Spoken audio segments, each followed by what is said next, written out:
Is anyone feeling just the heat of burnout? Are you feeling a little crispy around the edges from all the fires you're constantly called to put out day in and day out?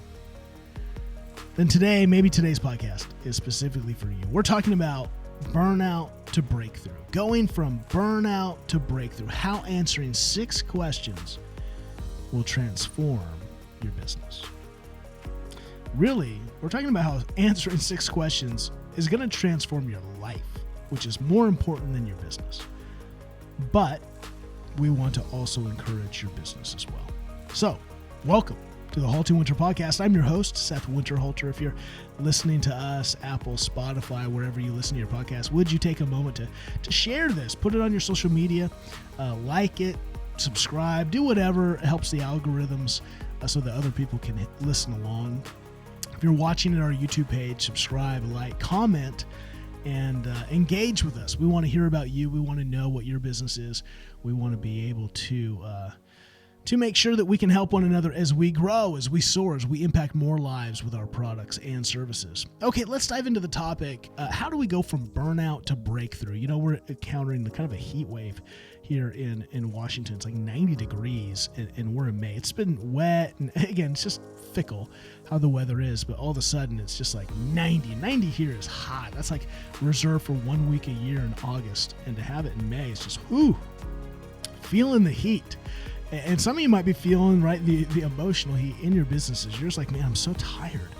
I'm so it seems like every day is more frustrations, more fires to put out. And I say this because I coach. That's why I do. I coach business owners, business leaders, and I'm just feeling it. A lot of the meetings I'm in, you just feel like there's just a tiredness. And maybe it's because summer's coming and we're thinking about vacations and so everything can be a little more stressful, a little more just give me some break, give me some breathing room. But here's the thing I just want to do really today is just a quick mental health check. Like business owners and leaders, you need this. You oftentimes is what, we've been talking this week on the podcast about open door policies and wanting to love and serve the people around us. And oftentimes we do a lot of this. We're doing checkups on our teams, on our people, but who's doing it for you? Who's doing it for you? And that's really what I think my calling, my job is. I want to come alongside owners and leaders. Why? Because I've been there. I've been in the owner leadership seat for 20 plus years. And I know through experience that it can be lonely. And even when it's not lonely, even when you have camaraderie, it's hard because it feels almost selfish. For some of us, I think it feels a little selfish to ask for the help that we need, to ask for the care that we need. We have no problem giving that. It's hard for us to ask for that. And so that's what I want to do. I want to be the person who comes alongside and says, hey, how are you? So let me ask you 6 questions today. And I'd encourage you, these are 6 questions that you can ask yourself every Friday, every end of the week, whatever your end of the week is, maybe that's Friday. Let's assume end of the year work week is Friday at 4 p.m. before you're kind of shutting everything down and turning things off. I want to encourage you, that last hour of work, here are 6 questions to ask yourself. Number 1, what are you frustrated by? And again, this isn't like you got to have it. Like, what's the first thing that comes to your head? When I say, what are you frustrated by? Just start writing. I'm frustrated by this. Maybe it's a person. Maybe it's a task that isn't getting done as fast as you want. I'm frustrated. This is giving me some frustration. It's a bother to me. It's a nuisance to me. Write it down. Question number 2, what are you disappointed by? There's a difference. Frustration is kind of like a, disappointed by is I got to deal with this again. I'm disappointed, man. We didn't hit the numbers. I'm disappointed that these stats are this way, these metrics. I'm disappointed in this issue with work. It seems like whatever I try doesn't help. What are you disappointed by? Number 1, what are you frustrated by? What's kind of giving you some on the edge? What are you disappointed by? That sigh, just like, man, I want this to be better. It's a little disappointing. It's a little disheartening. Question number 3, what are you stressed by? Stress stress can be good and bad. Stress is just, there's a little like, oh, it's weight. I've got this weight. Like I don't have clarity. I've got some fear. There's some unknown. So what are you stressed by? What is that fear? What's the unknown? Maybe you have extended timelines that's just causing you stress. And again, maybe it's a good thing. Maybe there's something good happening. There's some excitement, but it's some stress. Like there's some weight on you, some urgency. There's some. Let's write that down. Again, number 1, frustrations. Number 2, disappointments. Number 3, stresses. Self-check. You're not trying to solve anything yet. You're just being honest. Be honest about what's up in your mind. Because if you take this home, this is why I like doing this on Fridays or the end of the week, is because you want your weekend to be enjoyable. You want to refresh and relax and rejuvenate. You don't want to go and take all these things now that you've taken the busyness of work, you have projects, you have people coming, and now if you don't process through this, you're going to take this home with you, and this is going to be on your mind. This is going to cause you less sleep. It's going to cause you daydreaming about these things because they're not resolved. You have no game plan for them. They're floating in your mind because you haven't actually been honest about them. And you're trying to play with your kids. You're trying to engage your friends, and this is dominating you. That's not good. So this is why we do this. What are you frustrated by? What are you disappointed by? What are you stressed by? Number 4, what is making you want to throw in the towel and quit? Is there anything like, we're all frustrated, disappointed, and stressed by things. We can be honest about that. Is there anything that's like at level red? Like this is why we're doing this, because now we're prioritizing. Man, I got to deal with this because this is going to gnaw at me. There's a relationship that it's on its last thread. I've got to fire this person and I'm delaying it because what's going on? What's making you want to throw in the towel? What's making you want to quit? What's at level red that you're like, ugh? What's dominated your mind all week, right? Just be honest. And let's be honest about this. What are you frustrated by? What are you disappointed by? What are you stressed by? What's making you want to throw in the towel and quit? These are all things that we feel. These are emotional reactions that are caused by real situations, real problems.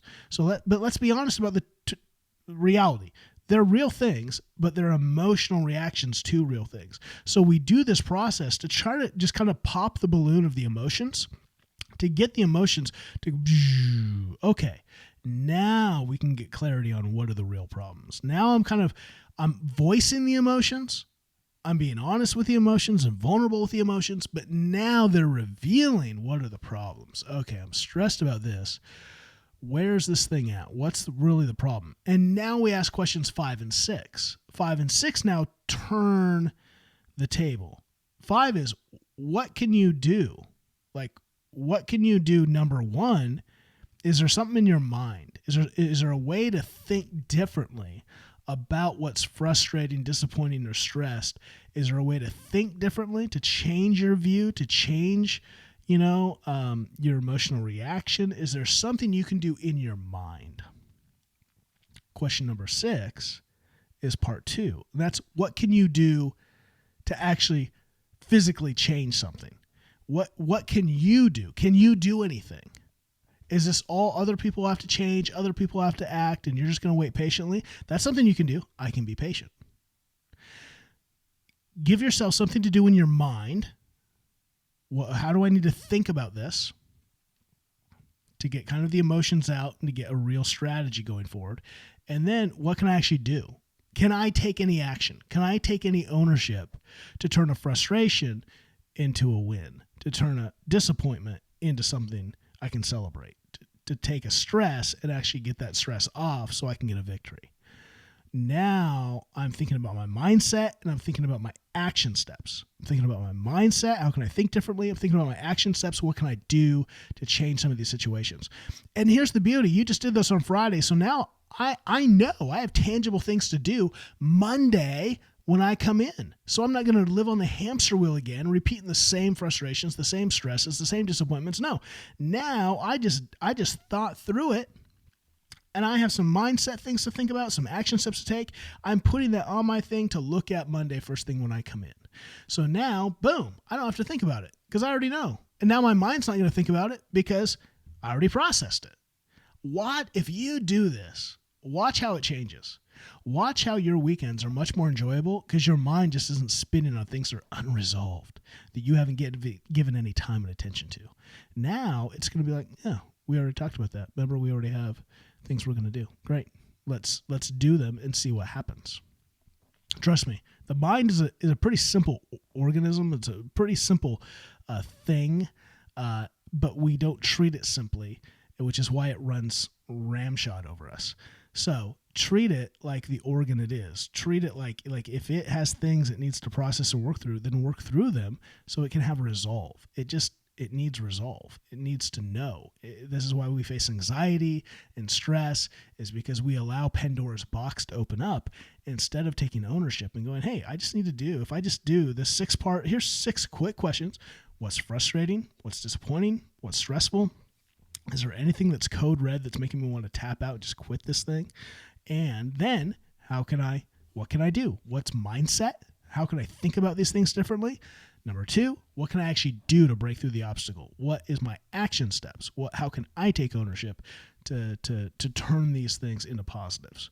Boom, there it is. Remember, burnout is caused by negative emotions coupled with a lack of faith that things can be better, that I can change, people can change, things can change, right? It's negative emotions coupled with a lack of faith for a better tomorrow. So that's why we burn out. We just go, it's not worth it. Let me just catch on fire and disintegrate. Can I remind you something too? Especially if you're an owner, if you're a leader. Let's remind you, if you're an owner and a leader, you're there for a reason. You had to start it. You had to start something. You had to gain, you had to, earn, secure that position.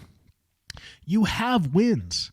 You have wins under your belt. What drove you to those wins?